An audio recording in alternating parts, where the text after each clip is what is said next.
পিঙ্কি আর তোমরা দেখছো শ্রী আগমনী daily blog. তো আমি ভাবলাম ছোট্ট একটা মিনি ব্লগ তোমাদের সাথে শেয়ার করি, সেই জন্য চলে এসেছি। হাতে আছে আমার কাছে 5খানা ঘুটি, স্টোন চিপ বলা যেতে পারে এটা। তোমরা সবাই চেনো, এটা রাস্তাঘাটে পড়ে থাকতে দেখেছো। আর নতুন বাড়ি বানাতে গেলে এসব পাথর লাগে। তো এটা হচ্ছে 90 শতকের খেলা।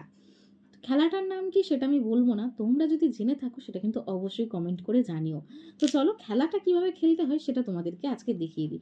যদিও আমি ভুলে গেছি, মনে নেই, অনেক বছর আগে খেলতাম, তো তাও চেষ্টা করছি। তো এটা করলে কিন্তু আউট, তাও আমি খেলে দেখাচ্ছি তোমাদেরকে। হ্যাঁ হয়েছে,